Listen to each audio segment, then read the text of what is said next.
हाँ जी दोस्तों, welcome back to Singh blogs again.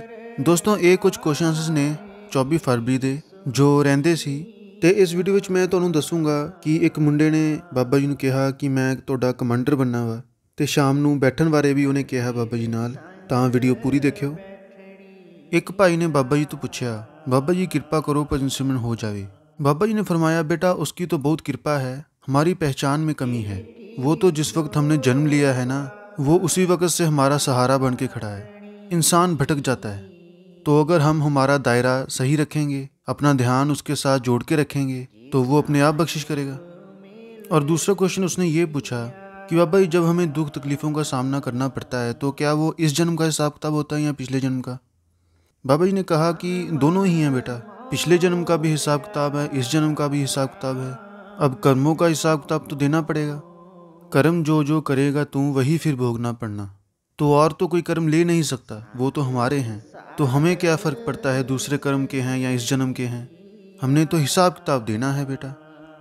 अगला क्वेश्चन एक लड़की ने बाबा जी से पूछा कि बाबा जी जैसे हम सब देखते हैं, कोई प्यार से सेवा करता है, कोई भजन सिमरन करता है इतनी श्रद्धा भाव से, लेकिन मेरे अंदर वो भाव नहीं है, तो वो भाव कैसे आएगा? वो फीलिंग जो आनी चाहिए वो मुझ में नहीं है। तो बाबा जी ने फरमाया कि बेटा किसी के साथ तुलना नहीं करनी चाहिए। हर एक की अपनी ताकत है, हर एक की अपनी कमज़ोरी है।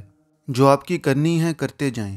आपको क्या मालूम है बेटा, हम तो लफ्ज़ों या बाहर जिस्मानी सब कुछ देखते हैं, उसके मन में क्या चल रहा है हमें क्या मालूम। नेक्स्ट क्वेश्चन उसी ने पूछा, बाबा जी मैं बहुत नेगेटिव सोचती हूँ और ओवर थिंकिंग बहुत करती हूँ और पॉजिटिव बिल्कुल नहीं सोचती। ये सारा दिन चलता रहता है और मैं बहुत दुखी हो जाती हूँ। तो ओवर थिंकिंग बंद करने के लिए मैं क्या करूँ? बेटा अपना ध्यान किसी चीज़ के साथ जोड़ के रखें। जब ध्यान खाली होता है तभी ये नेगेटिव थिंकिंग आती है।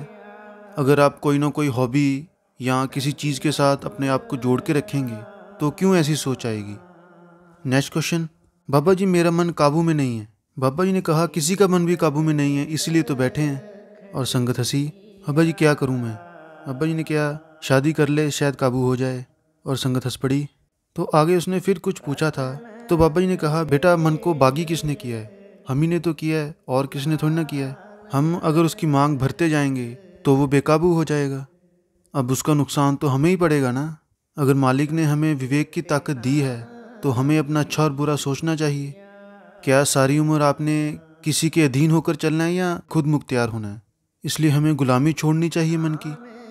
फिर उसने विनती की कि बाबा जी आप जहाँ लेकर जाओगे मैं वहीं जाऊँगा। और भी उसने कुछ कहा था। फिर बाबा जी ने फरमाया ये तो सब कहने की बातें हैं। और संगत हंस पड़ी। उसने कहा कि बाबा जी मैं सब सुनता हूँ। तो बाबा जी ने कहा कि नहीं सुनते तो सारे ही आ, पर मानदा कौन है? तो संगत हंस पई। अगला क्वेश्चन एक लड़की ने कहा कि बाबा जी जिमें मैनू लाइफ की रियलाइजेशन हो रही है कि लाइफ की है, हौली हौली पता लग रहा वा, ਤਾਂ एक डर लग रहा है। बाबा जी ने फरमाया नहीं बेटा डरन की लोड़ नहीं, मालिक अपने नाल है। ਆਪਾਂ ਡਰੀਏ ਤਾਂ ਜੇ ਆਪਾਂ ਆਪਣੇ ਆਪ ਨੂੰ ਕੱਲਾ ਸਮਝਦੇ ਹਾਂ ਤਾਂ ਮਾਲਿਕ ਨੇ ਜ਼ਿੰਦਗੀ ਦਿੱਤੀ ਹੈ ਸਿੱਖਣ ਵਾਸਤੇ। ਜੇ ਆਪਾਂ ਸਿੱਖ ਕੇ ਸਹੀ ਰਸਤਾ ਅਪਣਾਵਾਂਗੇ ਹਰ ਵਕਤ ਉਹ ਨਾਲ ਰਹੂਗਾ, ਬਖਸ਼ਿਸ਼ ਕਰੂਗਾ, ਤਾਂ ਡਰਨਾ ਨਹੀਂ ਚਾਹੀਦਾ बेटा। ਅੱਗੇ ਉਹ ਗਰਲ ਕਹਿੰਦੀ ਕਿ ਅੱਬਾ ਜੀ ਕਦੀ ਕਦੀ ਇੱਦਾਂ ਰਿਅਲਾਈਜ਼ ਹੁੰਦਾ ਕਿ ਖਾਣ ਪੀਣ ਤੋਂ ਵੀ ਜ਼ਿਆਦਾ ਜ਼ਰੂਰੀ ਰੱਬ ਹੈ। ਸਭ ਤੋਂ ਜ਼ਿਆਦਾ ਜ਼ਰੂਰੀ ਤਾਂ ਉਹੀ ਹੈ ਲਾਈਫ ਵਿੱਚ। ਤਾਂ ਫਿਰ ਬਹੁਤ ਜ਼ਿਆਦਾ ਡਰ ਲੱਗਦਾ। ਬਾਬਾ ਜੀ ਨੇ ਫਰਮਾਇਆ ਕਿ ਬੇਟਾ ਇਹ ਡਰ ਦਾ ਰਿਸ਼ਤਾ ਨਹੀਂ, ਇਹ ਪਿਆਰ ਦਾ ਰਿਸ਼ਤਾ ਹੈ। ਹੁਣ ਜਿਵੇਂ ਆਪਾਂ ਮਾਂ-ਬਾਪ ਨੂੰ ਪਿਆਰ ਕਰਦੇ ਹਾਂ, ਆਪਾਂ ਮਾਂ-ਬਾਪ ਤੋਂ ਡਰਦੇ ਤਾਂ ਨਹੀਂ ਗੇ। ਮਾਂ-ਬਾਪ ਤਾਂ ਹਰ ਵਕਤ ਆਪਣਾ ਭਲਾ ਹੀ ਸੋਚਦੇ ਆ। ਸੋ ਮਾਲਿਕ ਵੀ ਉਸ ਤਰ੍ਹਾਂ ਸਾਡਾ ਭਲਾ ਹੀ ਸੋਚਦਾ बेटा। ਅੱਗੇ ਉਹਨੇ ਕਿਹਾ ਕਿ ਬਾਬਾ ਜੀ ਉਹ ਪਿਆਰ ਕਿਸ ਤਰ੍ਹਾਂ ਸਾਡੇ ਅੰਦਰ ਰਹਿ ਸਕਦਾ ਹਮੇਸ਼ਾ ਲਈ। ਬਾਬਾ ਜੀ ਨੇ ਫਰਮਾਇਆ ਕਿ ਬੇਟਾ ਪਿਆਰ ਤਾਂ ਹੈਗਾ, ਲੇਕਿਨ ਆਪਾਂ ਉਹ ਜਾਗਰਤ ਅਵਸਥਾ ਵਿੱਚ ਨਹੀਂ ਪਹੁੰਚੇ ਅਜੇ, ਜਿੱਥੇ ਸਾਨੂੰ ਪੂਰੀ ਤਰ੍ਹਾਂ ਉਹਦਾ ਅਹਿਸਾਸ ਹੋ ਜਾਏ। ਇਹ ਪਿਆਰ बेटा कोई सिखाया नहीं जा सकता, कोई दिता नहीं जा सकता। सो इस करके प्यार तो बगैर कोई जिंदा भी नहीं रह सकता। सो इस करके आपां भजन बंदगी करांगे, सानू उस चीज़ का एहसास होगा, फिर अपने आप उस अवस्था विच पहुँच जावांगे। बाबा जी जो तुहाडे दर्शन नाल साडे अंदर प्यार पैदा हुंदा।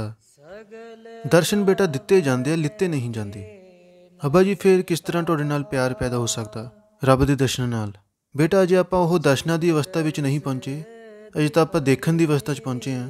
दर्शन तो वह अवस्था है जदों इंसान नूं ना अपनी सुध रहिंदी है ना बुद्ध रहिंदी है। बाबा जी फिर वो प्यार किवें पैदा हो सकता? बाबा जी कहते जदों उस अवस्था तक पहुँचांगे। नेक्स्ट क्वेश्चन एक बॉय ने पूछा, बाबा जी अक्सर कहते हैं कि जो भी कुछ हुंदा वो मालिक की रज़ा नाल हुंदा, ਤੇ ਜਦੋਂ ਆਪਾਂ ਕੋਈ ਗਲਤ ਕਰਮ ਕਰਦੇ ਹਾਂ ਤਾਂ ਕਿ ਉਹ ਵੀ ਪਰਮਾਤਮਾ ਦੀ ਰਜ਼ਾ ਨਾਲ ਹੁੰਦਾ। ਤਾਂ ਸੰਗਤ ਹੱਸ ਪਈ। ਬਾਬਾ ਜੀ ਨੇ ਕਿਹਾ ਕਿ ਬੇਟਾ, ਜੋ ਸਾਡੀ ਕਿਸਮਤ ਹੈ ਨਾ, ਉਹ ਸਾਰੇ ਕਰਮਾਂ ਨੂੰ ਜੋੜ ਕੇ ਬਣਦੀ ਹੈ ਔਰ ਕਿਸਮਤ ਇੱਕ ਅਵਸਥਾ ਵਿੱਚ ਲਿਆ ਕੇ ਖੜਾ ਕਰ ਦਿੰਦੀ ਹੈ। ਹੁਣ ਉਹਦੇ ਅੱਗੇ ਤੁਹਾਡੇ ਉੱਤੇ ਮੁਨੱਸਰ ਹੈ। ਸਹੀ ਕਦਮ ਚੁੱਕੋਗੇ ਕਰਮ ਖਤਮ ਹੋ ਜਾਣਗੇ ਤੇ ਗਲਤ ਚੁੱਕੋਗੇ ਇੱਕ ਨਵਾਂ ਸਿਲਸਿਲਾ ਸ਼ੁਰੂ ਹੋ ਜਾਊਗਾ। ਨੈਕਸਟ ਕੁਐਸਚਨ ਉਸ ਬਾਈ ਨੇ ਪੁੱਛਿਆ ਕਿ ਬਾਬਾ ਜੀ, ਮੈਂ ਤੁਹਾਡਾ ਕਮਾਂਡੋ ਬਣਨਾ ਚਾਹੁੰਦਾ। ਬਾਬਾ ਜੀ ਨੇ ਕਿਹਾ, ਮੇਰਾ ਕਮਾਂਡੋ? ਸੰਗਤ ਹੱਸ ਪਈ। ਅੱਗੇ ਉਹਨਾਂ ਨੇ ਫਰਮਾਇਆ ਕਿ ਬੇਟਾ, ਇਹ ਸਿਕਿਉਰਿਟੀ ਮੇਰੇ ਵਾਸਤੇ ਨਹੀਂ ਹੈਗੀ, ਇਹ ਤੁਹਾਡੇ ਵਾਸਤੇ ਹੈ। ਅੱਗੇ ਉਹ ਮੁੰਡੇ ਨੇ ਕਿਹਾ, ਬਾਬਾ ਜੀ, ਜਿਹੜੇ ਉਹ ਤੁਹਾਡੇ ਗੱਡੀ ਦੇ ਅੱਗੇ ਚੱਲਦੇ ਹੁੰਦੇ ਆ। ਬਾਬਾ ਜੀ ਕਹਿੰਦੇ, ਗੱਡੀ ਦੇ ਅੱਗੇ ਚੱਲ ਕੇ ਕੀ ਕਰੇਂਗਾ ਤੂੰ? ਫਿਰ ਉਹ ਕੋਈ ਹੋਰ ਗੱਲ ਕਹਿਣ ਲੱਗਿਆ ਤਾਂ ਬਾਬਾ ਜੀ ਨੇ ਕਿਹਾ, ਬੇਟਾ ਮੈਨੂੰ ਦੱਸ ਤਾਂ ਸਹੀ, ਕਮਾਂਡੋ ਬਣਨਾ ਤਾਂ ਚਾਹੁੰਦਾ ਪਰ ਕੀ ਕਰੇਂਗਾ? ਉਹ ਮੁੰਡਾ ਕਹਿੰਦਾ, ਬਾਬਾ ਜੀ ਤੁਹਾਡੀ ਰੱਖਿਆ ਕਰੂੰ। ਤਾਂ ਸੰਗਤ ਬਹੁਤ ਜ਼ਿਆਦਾ ਹੱਸੀ। ਬਾਬਾ ਜੀ ਕਹਿੰਦੇ, ਤੂੰ ਕੀ ਸਮਝਦਾ ਹੈ, ਮੈਨੂੰ ਇਹਨਾਂ ਤੋਂ ਡਰ ਹੈ? ਤਾਂ ਸੰਗਤ ਬਹੁਤ ਜ਼ਿਆਦਾ ਹੱਸੀ। ਅੱਗੇ ਉਹਨੇ ਕਿਹਾ ਕਿ ਬਾਬਾ ਜੀ, ਮੇਰੇ 'ਤੇ ਇੰਨੀ ਬਖਸ਼ਿਸ਼ ਕਰਿਓ ਕਿ ਮੈਂ ਅੱਖਾਂ ਮੀਚ ਕੇ ਤੁਹਾਡੇ ਦਰਸ਼ਨ ਕਰੀ ਚੱਲਾਂ। ਬਾਬਾ ਜੀ ਨੇ ਕਿਹਾ, ਹਾਂ ਤੂੰ ਅੰਦਰ ਬੈਠ ਕੇ ਜਿੰਨੇ ਮਰਜ਼ੀ ਕਰੀ ਚੱਲ। ਉਹਨੇ ਕਿਹਾ, ਬਾਬਾ ਜੀ ਅੱਜ ਸ਼ਾਮ ਨੂੰ ਬੈਠ ਜੇ ਫਿਰ। ਤਾਂ ਸੰਗਤ ਹੱਸ ਪਈ। ਬਾਬਾ ਜੀ ਨੇ ਕਿਹਾ, ਮੇਰੀ ਕਾਹਦੀ ਜ਼ਰੂਰਤ ਹੈ, ਤੂੰ ਆਪਣੇ ਅੰਦਰ ਜਾ ਕੇ ਕਰਨਾ। ਬਾਬਾ ਜੀ ਦਾ ਇਸ਼ਾਰਾ ਅੰਦਰ ਵੱਲ ਸੀ ਤੇ ਉਹ ਬਾਹਰ ਸਮਝ ਗਿਆ।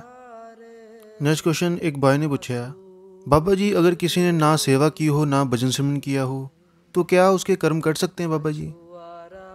बाबा जी ने फरमाया कि बेटा, अच्छे कर्म होंगे तो अच्छी अवस्था में आ जाएंगे, बुरे कर्म होंगे तो उसका हिसाब किताब देना पड़ेगा, मगर इंसान अपनी करनी से इस कर्म कांड से नहीं निकल पाएगा। तो वो जो कर्मों का हिसाब किताब है वो तो नाम की कमाई से ही पूरा होगा। नेक्स्ट क्वेश्चन उसने पूछा, बाबा जी इस संसार में ये धर्म और जातियाँ क्यों बनाई गई हैं? बाबा जी ने कहा कि बेटा, सच्चा धर्म तो प्रेम और प्यार है, और ये जो जात पात है ये तो इंसान ने बनाई है, मालिक ने तो नहीं बनाई ना। मालिक ने तो इंसान को बनाया था, इंसान ने अपने आप को बांट के रख दिया। तो हमारा जो सच्चा धर्म है वो तो प्रेम और प्यार है, और वो प्रेम और प्यार की अवस्था में कोई बड़ा नहीं है, कोई छोटा नहीं है।